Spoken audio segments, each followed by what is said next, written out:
يا رب بالمصطفى بلغ مقاصدنا واغفر لنا ما مضى يا واسع الكرم.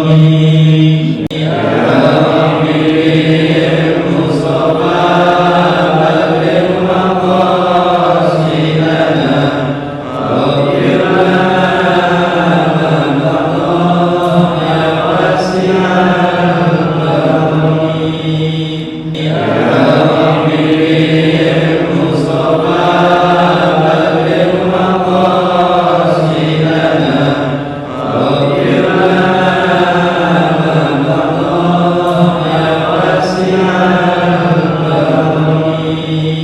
Assalamualaikum warahmatullahi wabarakatuh. Alhamdulillahi rabbil alamin, wassalatu wassalamu ala sayyidina Muhammadin sayyidil mursalin wa ala alihi wa ashabihi ajma'in, amma ba'du. Faqala ta'ala a'udzu billahi minasy syaithanir rajim. Bismillahirrahmanirrahim. فإذا قضيتم الصلاة فاذكروا الله قياما وقعودا وعلى جنوبكم فإذا اطمأننتم فأقيموا الصلاة إن الصلاة كانت على المؤمنين كتابا موقوتا. Halaman 34. Bismillahirrahmanirrahim. Qala al-muallif rahimahullahu ta'ala wa adama an-naf'a bihi wa bi barakati 'ulumi fid dharain amin. Al-mufattiratu. Awalan at-taqayyu'u 'amdan.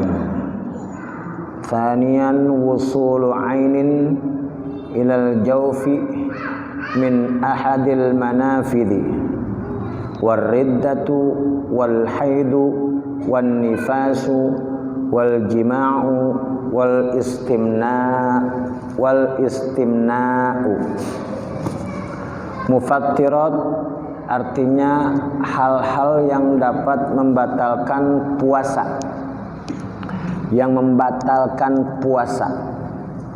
Yang pertama at-taqayyu'u amdan, muntah dengan sengaja. At-taqayyu, kalau muntah itu artinya al-qai'u. Al-qai'u itu artinya muntah. Kalau at-taqayyu'u memuntahkan, amdan dengan sengaja. Yang kedua wusulu ainin, memasukkan sesuatu benda ilal jaufi, ke rongga badan, min ahadil manafidhi, dari salah satu rongga ataupun lubang yang ada di badan. Kemudian berikutnya yang membatalkan ar-riddatu, murtad, wal haidu dan haid buat perempuan, wan nifasu dan nifas juga buat perempuan, wal jima'u dan jima', hubungan badan di siang hari dengan pasangan suami istri, wal istimna'u dan juga yang membatalkan puasa istimna, mengeluarkan mani dengan sengaja. Istimna dari kata-kata maniyun. Istamna yastamni istimnaan, mengeluarkan mani dengan sengaja. Itu yang dapat membatalkan puasa. Kalau yang membatalkan pahala puasa lain lagi nanti. Ada membatalkan puasa itu sendiri, ada membatalkan pahala puasa. Kalau yang membatalkan pahala puasa itu yubtilus sauma khamsatun, yang dapat membatalkan puasa, pahala puasa yang dapat membatalkan pahala puasa itu 5. Apa antara lain? Al-ghibatu wan namimatu wal kadhibu. Yang pertama itu ngomongin orang, yang kedua ngadu domba, yang ketiga berdusta, yang keempat an-nazratu bisyahwatin, ngelihat dengan syahwat. Terus apa lagi? Al-ghibatu, wal kadhibu wan namimatu wal yaminul fajiru, sumpah palsu. Jadi ada 5 yang membatalkan pahala puasa. Ngomongin orang, ngadu domba, bohong, sumpah palsu, ama an-nazratu bisyahwatin, ngelihat dengan syahwat. Itu yang membatalkan pahala puasa. Apa bedanya yang membatalkan pahala puasa dengan membatalkan puasa? Kalau yang membatalkan pahala puasa dari kaidah atau segi ilmu fikih, puasanya sah tapi kagak dapat pahala. Puasanya sah tapi kagak dapat pahala. Jangan dibilang lah itu mah percuma, bukan. Itu menggugurkan kewajiban. Sebatas menggugurkan kewajiban, tapi apa? Lantaran dia melaksanakan perbuatan yang diharamkan, maka konsekuensinya hanya sebatas menggugurkan pahala puasa, puasanya menggugurkan kewajiban, pahalanya enggak dapat, cuman puasanya sah, dosanya kagak hilang, pahala puasa kagak dapat. Kan kata Nabi, man shoma ramadhana imanan wa ihtisaban ghufira lahu ma taqaddama min dzambihi. Orang yang puasa Ramadan enggak pakai ngitung-ngitung apa, imanan dengan penuh keimanan dan mengharapkan pahala dari Allah saja, maka dosanya yang kemarin-kemarin tahun kemarin diampunin. Tapi kalau yang 5 hal tadi dilakukan enggak diampunin dosanya. Jadi hanya sebatas menggugurkan kewajiban puasa aja. Yang mau kita, baik yang membatalkan puasa ataupun yang membatalkan pahala puasa, tetap kita jaga. Apalagi yang membatalkan pahala puasa. Yang membatalkan pahala puasa yang kita kudu jaga siang malam 24 jam. Misalnya begini, lagi puasa, apa puasa sunnah apa puasa Ramadan sama, larangannya sama. Lagi puasa, taruhlah misalnya dia lagi puasa Ramadan, malam-malam dia nyeritain orang, malam-malam ngejelekin orang, ditegur sama temennya, woi lagi puasa kagak boleh ngomongin orang, kata dia, kagak apa-apa malam mah, kan begitu, nggak apa-apa nyeritain orang malam kecuali siang. Lah emang ngomong ghibah itu boleh malam? Nah itu justru 24 jam kita kagak boleh ghibah. Itu orang yang banyak salah. Mau siang mau malam, kalau emang udah haram ya haram. Jadi kesimpulannya kalau dia ghibah, ngejelekin orang ataupun an-nazratu bisyahwatin, dia ngeliat dengan syahwat, enggak pakai siang malam Ramadan, malam juga tetap dilarang. Berarti apa? Kagak dapet pahala puasa. Jadi bukan hanya sebatas siang doang yang dia jaga, karena emang itu hukumnya haram siang dan malam, kecuali kalau makan. Makan itu diharamkan siang doang kalau lagi puasa. Kalau malam boleh? Boleh. Boy, lagi puasa makan. Lah boleh malam mah. Oh, malam boleh. Nah, itu baru enggak masalah. Karena hukum dasar makan itu halal, akan menjadi haram kalau kita lagi puasa, khususnya puasa Ramadan. Jadi itulah yang disebut dengan perbedaan antara membatalkan pahala puasa dengan membatalkan puasa itu sendiri. Orang batal puasa otomatis pahala puasa kagak dapet. Orang batal pahala puasa, pahala puasanya kagak dapet, puasanya sah gitu. Tapi ada juga orang yang batal puasa tapi pahala puasa dapet. Ada nggak? Orang batal puasa tapi pahala puasa dapet. Ada? Apa? Perempuan lagi haid. Perempuan lagi haid dapat pahala puasa sekalipun dia lagi kagak puasa. Ya misalnya hari pertama dia kedatangan haid, dari malam dia enggak haid, suci. Enggak taunya jam berapa? Jam 4 sore dia keluar darah haid. Maka dia itu wajib membatalkan puasanya dengan sedikit minum. Dengan sedikit minum dan sedikit makan ngilangin lapar. Habis itu terusin puasa. Nah maka perempuan itu dapat pahala puasa sama dengan puasa orang normal sebetulnya, cuman karena emang dia itu pada hakikatnya kagak puasa, maka konsekuensinya nanti kalau dia lagi suci wajib qadha, wajib membayar qadha. Nah, ini yang batalkan puasa yang pertama at-taqayyu amdan, muntah dengan sengaja.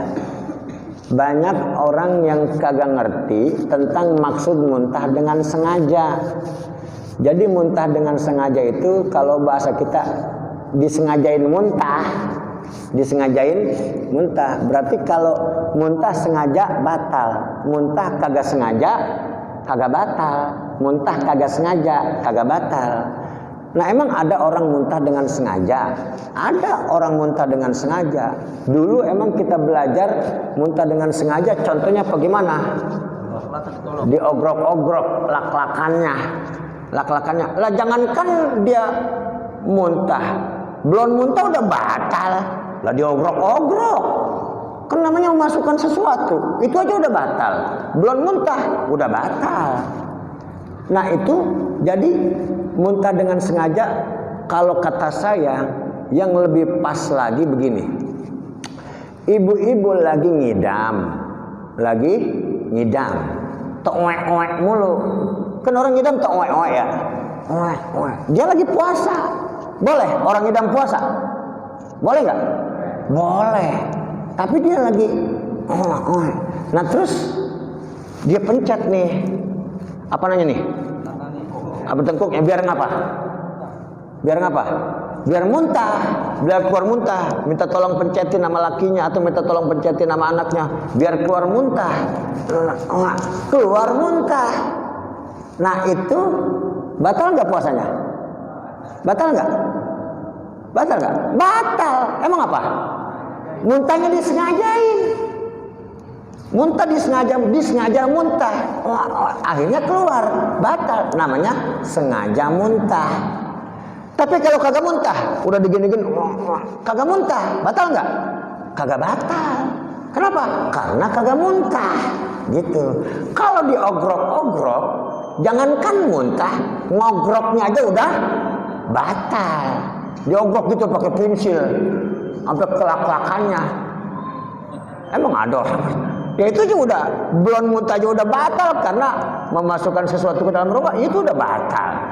Nah, itu banyak sebetulnya. Jadi pengen muntah, akhirnya pengen muntah, dia muntahin. Itu pengen muntah, dia muntahin, batal. Kalau sebaiknya pengen muntah tahan, lagi puasa pengen muntah tahan. Tapi pas dia tahan kagak kuat juga, akhirnya apa? Muntah juga, maka muntah itu kagak batalin puasa.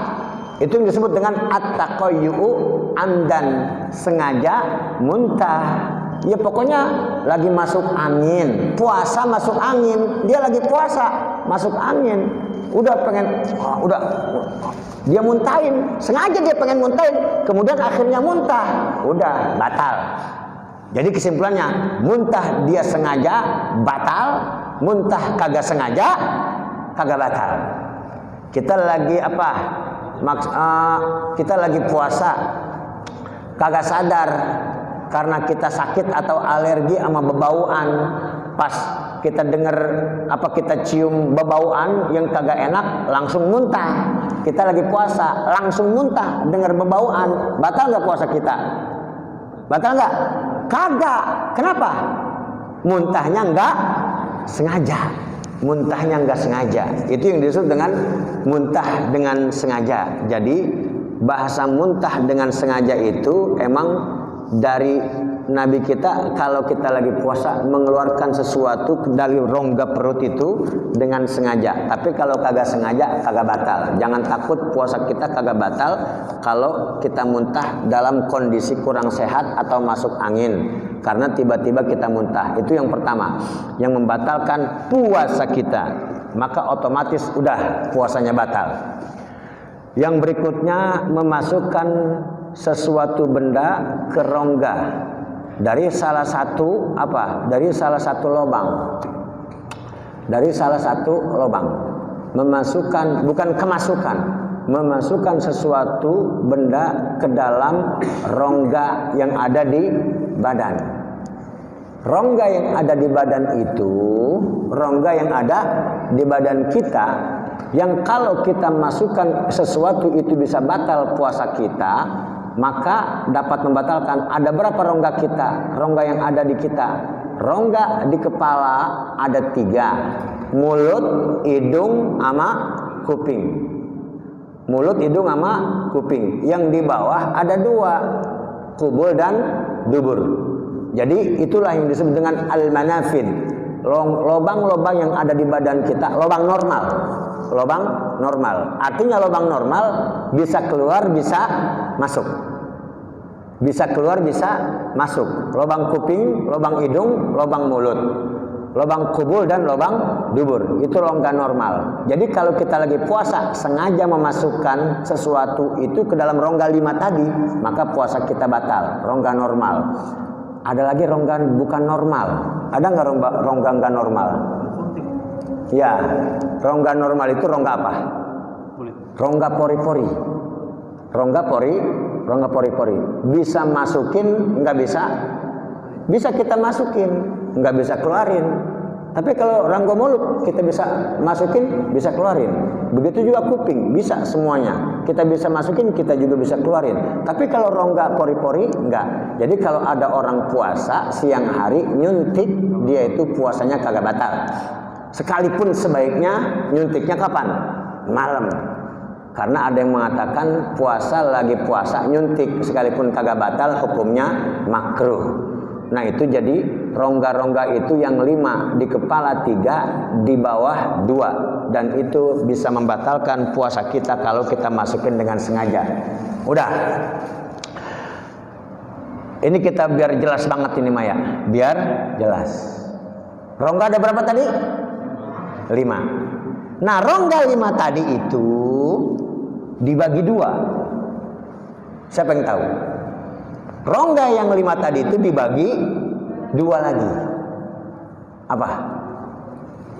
Rongga zahir sama rongga batin. Lobang dalam sama lobang luar.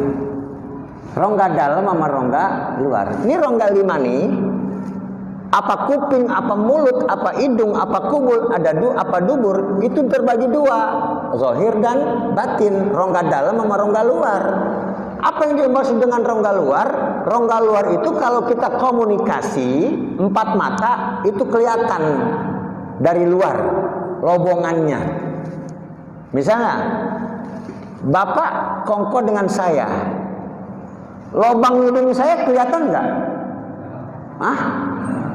Lobang hidung saya ada yang kelihatan nggak maksudnya?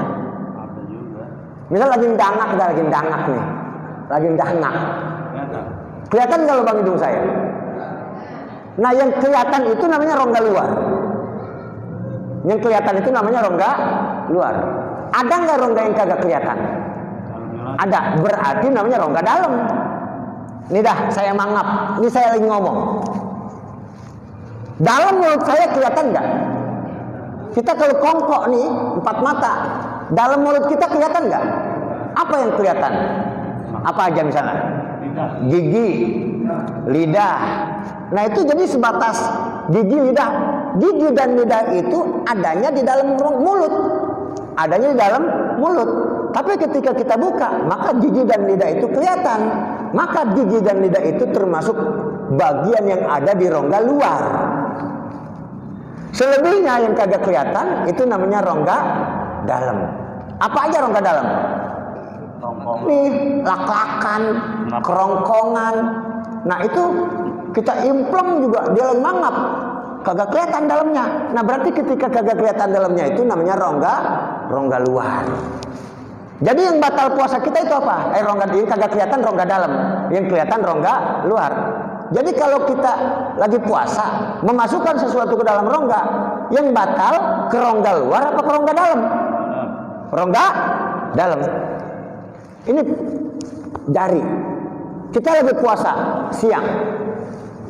Atau pensil, tukang lagi kerja siang. Sembari ngitung, dia megang pensil. Pensilnya dia gigit. Pensilnya dia gigit. Sembari gigit pensil dia. Batal nggak puasanya? Lah kan pensilnya masuk ke dalam rongga. Rongganya rongga luar. Berarti kagak batal. Lagi puasa kekumur. Taruh dah misalnya dia kekumur di sebelum zuhur. Lagi puasa kekumur. Batal nggak puasanya? Kagak batal. Kenapa? Airnya masuknya ke rongga luar, sebatas mulut aja. Makanya kita kalau lagi puasa kekumurnya begini, nunduk, masukin sebatas mulut aja, jangan sampai di okrok-okrok. Batal nggak? Batal. Kenapa? Sampai kemari tenggokan. Padahal kalau di luar puasa itu sunnah. Mubalaghatul istinsyak namanya. Mubalaghatul madmadoh. Madmadohnya itu kudu disunahkan, kudu itu kalau di luar puasa. Tapi kalau lagi puasa jangan, sebatas masukin aja ke dalam rongga dalam, rongga luar, sebatas masukin ke dalam rongga luar atau rongga zahir. Udah, basahin, lopain, basahin, lopain. Nah itu berarti kalau lagi puasa kekumur kagak batal. Sekalipun itu hukumnya makruh ba'da zawal, setelah tergelincirnya matahari, makruh, dan itu tetap sebatas makruh, tapi tidak membatalkan puasa kalau masukin airnya atau kalau kekumurnya ke dalam rongga apa? Rongga luar. Jelas? Begitu juga kita lagi puasa. Nih, begini nih. Batal nggak? Batal nggak? Lah kan masukin ke dalam rongga. Rongganya rongga luar, kecuali kalau pakai apa? Cotton bud, sampai berasa krosok lagi puasa, pakai bulu ayam, sampai merem-merem, batal nggak puasanya? Batal. Kenapa? Sampai ke dalam. Jadi kalau begini maka kagak batal. Begitu juga hidung, itu semuanya rongga luar yang kita korek. Jadi ketika kita gatal hidung kita begini, ini begini. Kata, weh lagi puasa ngorek hidung, batal lo. Lah kagak apa segini mah, kecuali sampai ininya hilang sampai separo. Nih sampai ke khoisumnya nih sampai kemari, baru batal. Kenapa? Masuknya ke rongga dalam. Tapi kalau masuk ke rongga luar kagak. Begitu juga kubur dan dubur. Kita kalau istinja, kalau di luar bulan puasa kita disunahkan harus mubalaghah istinja kita, harus kita lebih-lebihin. Tapi ketika kita lagi puasa, kita istinja udah sebatas rongga luar aja kita kenain. Kalau sampai ke rongga luar ke dalam batal. Orang lagi puasa punya penyakit ambeien, diobatin. Kan ada obat yang pakai dicolok tuh apa? Pakai ada yang dimasukin ke dubur tuh ya. Iya, kapsul ke dubur. Lagi puasa, dia ambeien, dimasukin ke dubur. Batal nggak puasanya? Batal. Kenapa? Masukinnya ke dalam. Kita lagi puasa, cebok. Lagi puasa cebok, batal nggak? Lah kan ke rongga luar. Ilokan lagi puasa kagak cebok-cebok. Lah ya kudu cebok puasa mah. Iya. Karena itu yang kita juga lagi istinja, itu semuanya rongga luar yang kita basuh semua. Begitu juga kubul. Nah kubul itu khususnya buat wanita. Kalau laki-laki nggak mungkin. Ya misalnya lagi puasa, kan ada orang yang sakit laki-laki ya, selangnya sampai dimasukin ke situ ya, sampai ke dakarnya, sampai ke dalam. Puasanya batal nggak? Lagi puasa, nih dimasukin ke lubang gituannya tuh. Catheter. Itu dimasukin ke gituan itu. Masuk ke zakar. Oh, lagi puasa batal nggak? Begitu. Batal nggak? Ya batal. Sampai ke dalam. Ya lagi ketahuan lagi sakit begitu ngapain puasa? Lagi sakit begitu mendingan jangan puasa. Allah apa? Allah kasih keringanan. Faman kana minkum maridun aw ala safarin fa iddatum min ayyamin ukhra. Udah, kalau begitu mah udah mendingan jangan puasa. Karena Allah tahu kita lagi dalam posisi sakit. Nah, itu yang dimaksud dengan memasukkan sesuatu ke dalam rongga. Rongga itu di badan kita ada 5. yang dapat membatalkan puasa. Nah, rongga 5 itu terbagi 2, rongga zahir dan rongga batin. Tapi ada lagi rongga ada di dalam Al-Quran. Neraka jahanam itu pintunya ada berapa? Neraka jahanam pintunya ada berapa? Neraka jahanam pintunya ada 7. Laha sab'atu abwab likulli babim minhum juz'um maqsum. Neraka jahanam itu ada 7 pintunya. Setiap pintu itu ada bagian-bagiannya. Nah, sekarang pertanyaan, pintu apa itu neraka jahanam? Kata Imam Nawawi, pintu neraka jahanam itu kagak jauh-jauh. Semua pintu neraka jahanam adanya di badan kita. 7 pintu neraka jahanam. Pintu apa aja? Pintu mata, pintu kuping, pintu mulut. Udah berapa tuh? 3. Di pala 3. Di badan apa? Apa?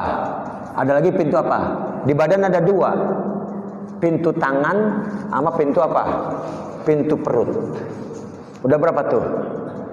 Udah berapa tuh? 5. Di bawah ada apa? Ada 1. Farj. Pintu kemaluan. Ama apa? Kaki. Jadi neraka jahanam itu pintunya itu. Pintu mata, pintu kuping, pintu mulut, pintu perut, pintu tangan, pintu farj, kemaluan, sama pintu kaki. Neraka jahanam pintunya ada 7. Terserah mau masuk lewat pintu yang mana. Kalau orang doyan nonton layar tancap sama dangdut, pintunya masuk neraka jahanam pintu apa? Hah? Banyak pintunya. Pintu mata, pintu apa? Pintu kaki. Berarti 2 kali masuk neraka jahanam lewat pintu mata sama pintu kaki. Udah begitu artisnya apa? Ngoget-ngoget, disawer. Disawer. Nyawernya pakai apa? Tangan. Berapa dia masuk neraka jahanam? 3. Pintu mata, pintu tangan, pintu kaki. Udah begitu. Masya Allah. Itu kata Imam Nawawi, itu neraka jahanam pintunya ada di badan kita semua. Itu hati-hati, Masya Allah. Ya, wallahu a'lam bishawab. Mudah-mudahan dosa kita diampuni oleh Allah Subhanahu wa taala, dan mudah-mudahan juga kita dikasih sehat badan, panjang umur, dan kita bertemu dengan Ramadan ya. Selamat datang, ahlan wa sahlan Ramadan. Ini berarti bulan apa kita nih? Jumadil akhir.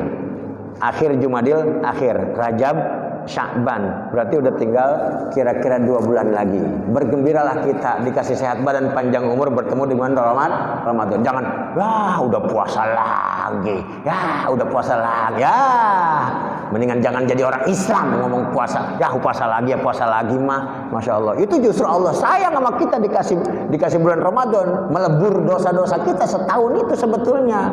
Nah, itu begitu ya. Ya, wallahu a'lam bishawab. Kalau yang mau ditanya silakan. Jadi waktu kita bertemu kan katanya nggak batal puasa. Iya. Yang luar kemudian kalau seandainya ibu-ibu kan juga mencicipi tuh. Oh iya. Iya. Bini kita atau ibu-ibu yang namanya orang mau buka puasa ya dia masak. Lagi masak sayur asam atau sayur lodeh, otomatis diapain? Dia cicipin, dia sendok pakai sendok sayur, dia cicipin, kan begitu ya? Nah itu batal kagak? Cuman apa? Kagak batal, cuman abis dicicipin apain? Lopein.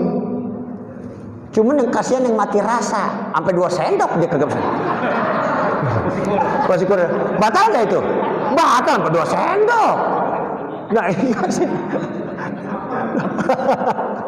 Apa kan? Kalau orang kagak lihat ini dia jajalin, boleh, sebetulnya mah boleh, cuman abis dicicipin diapain? Dilopein, dibuang. Terserah ibu-ibu mau ngelopeinnya ke kuali lagi, mau ngelopeinnya ke sana, terserah, kan laki kita kagak tahu. Iya, yang jelas harus dilopein. Bagaimana kalau ditelan? Ya batal. Karena ada rasa yang masuk di dalam rongga kita, itu batal, bener. Dan sebaiknya bagaimana? Apakah harus nggak usah pakai dicicipin, apa kudu dicicipin? Biar kata puasa, kalau kata saya cicipin aja. Tapi maksudnya saya tadi ya, jangan ditelan. Emang apa? Lah kasihan laki kita sama anak kita lagi pada puasa, nggak taunya apa? Sayurnya kurang garam. Sayurnya kagak ada rasanya. Lu masak apaan lu? Maklum bang, kan lagi puasa. Lah iya, lagi puasa juga biar supaya enak masaknya. Lah gua ketahuan lapar dari pagi.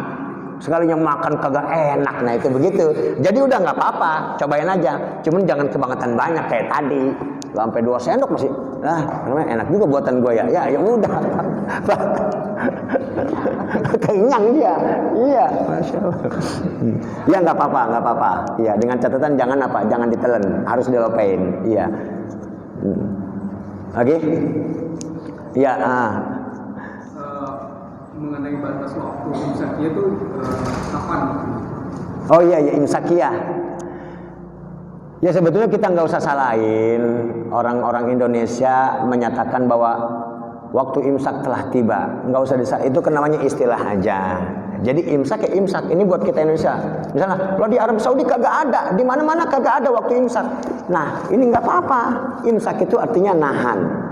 Emang sebetulnya as-shaumu lughatan al-imsaku. Puasa itu menurut bahasa adalah menahan. Nah, tapi kita jadwal imsak sudah tiba. Artinya imsak menahan, siap-siap nahan. Itu kira-kira berapa? Ya kira-kira yang udah normal itu 10 menit sebelum subuh. Jadi misalnya subuh jam 4 berapa? Subuh jam setengah 5. Maka imsaknya berarti jam 4.20. Ya, jam 4.20 10 menit. Maka dari jam 4.20 ke apa? Ke subuh itu kita disunnahkan nahan. Udah, jangan apa? Jangan makan lagi. Bagaimana kalau kita masih makan? Tapi itu masih imsak belum subuh, boleh nggak? Boleh. Jadi imsak kita makan juga boleh. Apalagi makannya pedas. Lah, udah imsak ini. Wah, waduh, bagaimana nih? Katanya udah imsak, kagak boleh makan. Boleh, minum aja. Asal jangan makan pedas pas subuh aja. Rasain sendiri pedasnya. Pas lagi makan nih, sayur apa? Sayur sambal apa? Sambal goreng. Makan sambal goreng. Pas lagi makan sambal goreng, Allahu Akbar, Allahu Akbar. Berarti imsak udah lewat, subuh udah masuk. Minum apa jangan? Lah jangan. Rasain aja situ pedas tuh. Iya. Lagian ketahuan dikit lagi subuh dipakai minum sayur cabai. Iya. Ada kan baru aja. Iya. Katanya baru ajan ini minum dikit enggak nih, batal. Udah subuh, udah target akhir itu kita wajib menahan. Jadi imsak itu sebetulnya apa bahasanya lampu kuning, siap-siap. Nggak apa-apa ada istilah imsak itu nggak ada masalah karena itu bahasa kita sebatas bahasa. Jadi tahan 10 menit siap-siap. Lah belum ngopi ya udah ngopi dah dikit dah nggak apa-apa. Ya.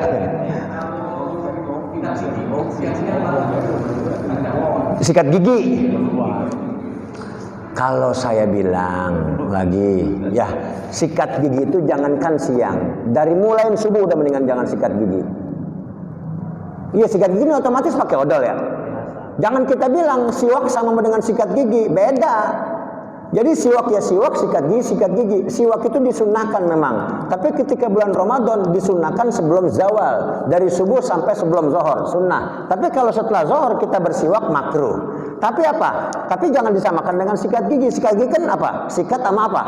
Sama odolnya. Kecuali kalau kita nyikat gigi nggak pakai odol, baru sama siwak. Nah ini kan kita nyikat gigi sama odol. Kemudian kita misalnya mau berangkat kerja, kita nyikat gigi jam 6 atau jam 8, mau berangkat kerja, mau berangkat ngajar, mau berangkat kemana, kita nyikat gigi.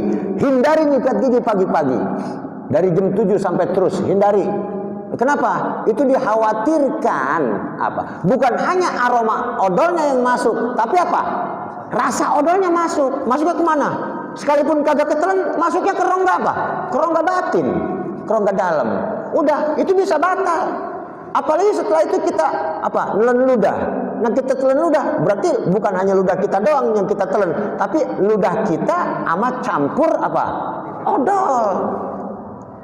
Batal. Jadi kalau kata saya mah, kalau pengen sikat gigi itu bulan puasa itu apa? Dari mulai imsak dah sikat gigi. Imsak udah sikat gigi, jangan makan apa lagi. Ntar kalau malamnya habis maghrib. Mandi sore jangan sikat gigi habis maghrib. Begitu juga mandi pagi jangan sikat gigi. Sikat giginya kapan? Tadi setelah apa? Setelah imsak atau pada saat masih imsak. Tapi kalau kita sikat dikhawatirkan akan membatalkan puasa kita karena bukan hanya aroma odol aja yang masuk, tapi apa? Zat odolnya aja bisa masuk. Zat odolnya bisa masuk. Itu jangan disamain dengan siwak, kecuali kalau sikat giginya nggak pakai odol, nggak ada masalah, sama sama siwak. Karena nggak ada yang masuk dalam sikat gigi yang tanpa odol itu gitu. Hah? Sama, Listerin juga sama sebaiknya. Listerin ke kumur Listerin. Udah imsak aja kita masa-masa imsak aja ke kumurnya. Habis makan beres, kira-kira subuh tinggal 5 menit ke kumur, udah buru-buru ke kumur Listerin. Udah. Apalagi ke kumur pakai Listerin, kan ada rasanya juga ya. Iya. Kita takut khawatirnya begitu kalau kita nelen ludah campur sama barang luar. Sekarang begini. Lagi puasa nelen ludah batal nggak? Kagak batal. Siang hari kagak batal. Nelen ludah sendiri kagak batal. Akan jadi batal kalau ludah itu ada campuran barang luar. Campuran barang luar itu apa? Itu tadi odol. Itu tadi apa? Listerin. Itu tadi apa? Nasi yang sedikit aja. Kita telan ludah batal karena ada campuran barang luar. Apa itu tadi? Odol ataupun nasi. Pagi-pagi kita telan ludah ada nasinya, batal nggak? Batal. Tapi kalau kagak ada nasinya, biar kita ngebulok ludah kita sampai di mulut kita telan, batal nggak? Kagak batal. Sepanjang ludahnya masih ada di dalam, masih ada di dalam mulut, nggak apa-apa. Tapi kalau ludahnya udah meleleh, ngerti nggak ludah meleleh? Ludahnya udah meleleh, dia tarik pakai bibir, batal. Itu dia. Makanya kita kudu jaga. Ya, cukup. Wallahu. Oh ya apa? Ada satu ulama yang tentang ini ketika seseorang sebelum mandi sebelum sahur. Sahur. Ya. Nah, tapi dia mandinya setelah sahur. Setelah subuh. Mandinya setelah subuh. Ya emang itu juga ada kasus di zaman Nabi juga ada. Jadi ada sahabat nanya Nabi kita, "Ya Rasul, saya junub ini, apakah batal puasa saya?" Mandinya misalnya, ya mandinya mau sembahyang subuh. Karena kan mau sembahyang subuh udah masuk subuh. Jadi sepanjang dia junubnya itu sebelum subuh nggak apa-apa. Kan ada Allah. Dulu emang ada sahabat salah nafsirin puasa itu siang malam. Jadi dia kagak hubungan badan, malam siang kagak hubungan badan, sampai turun apa? Wa kulu washrabu hatta yatabayyana lakumul khaytul abyadu minal khaytil aswadi minal fajr. Tsumma atimmus siyama ilal lail. Makan, minum, hubungan badan enggak apa-apa. Ya sepanjang belum kelihatan jelas benang putih sama benang hitam. Maksudnya sepanjang malam boleh makan, malam boleh minum, malam boleh hubungan badan. Nah kecuali kalau siang. Nah akhirnya hubungan badan malam. Kemudian apa? Mandinya siang. Jam berapa dah? Taruh 5:30. Kalau mandinya sahur boleh nggak? Cakep mandinya sahur. Tapi mandinya pas, ya Allah udah sahur ketinggalan. Iya kesiangan, sahur kesiangan. Bangunnya jam 5. Boleh nggak sahur bangun jam 5? Udah subuh kemana-mana. Tapi dia belum mandi junub semalam di hubungan badan. Wajib mandi junub. Batal nggak puasanya? Kagak batal. Kenapa? Karena hubungan badannya malam. Dan itu wajib dia mandi junub. Mandi junub jam 5. Langsung setelah mandi junub dia wudu, dan dia wudu langsung sholat subuh. Rugi dia. Emang apa rugi? Lah kagak sahur. Iya, ketinggalan. Makanya kalau kata Nabi kita bulan Ramadan, di antara sunnah Ramadan itu buru-buru mandi junub. Jadi kalau kita hubungan badannya habis taraweh misalnya jam 10 atau jam 11, dapat 10 menit langsung mandi junub. Enak. Lah ini takut rematik. Dah, begitunya aja kagak rematik. Begitunya kagak rematik, mandinya takut rematik. Iya, jangan pakai takut kedinginan lah. Begitu kagak kedinginan. Itu sunnah di antara sunnah puasa itu mandi segera dari junub. Itu nggak batal, ya. Kecuali kalau dia hubungannya begitu. Ini kebiasaan kita, orang kita. Di saat berpuasa itu jauh sebelum kita mau iftar, mau berbuka, itu pagi-pagi siang gitu. tuh kadang suka berbondong-bondong tuh nyiapin bahan makan sahur tuh satu gimana satu. Nyiapin makanan apa gimana gitu. Kalau boleh di pasar itu serengkedan. Di kitanya gitu maksudnya. Maksudnya kita nyari orang takjil gitu. Ya. Tapi dia masih jauh puasa. Taruhlah katakanlah pagi. Udah nyiapin buat bahan buat berbuka. Ini makanya nih ya. Iya. Bapak-bapak jangan nyalain emak-emak. Kita suami jangan ngomelin bini kita sepanjang bulan puasa. Ya sebetulnya jangan kan bulan puasa, di luar bulan puasa jangan ngomelin bini kita. Karena apa? Bapak-bapak kalau puasa tembele, emak-emak ibu-ibu pada kuat. Nih gini begini. Maksud ngerti nggak tembele? Nepok. Tahu nggak nepok? Apa? Ya. Nih. Ya cemen. Bapak-bapak cemen kalau puasa dibanding emak-emak. Nih ibu-ibu istri-istri kita, masya Allah. Dari mulai habisnya lah. Sahur Sahur bangun bareng.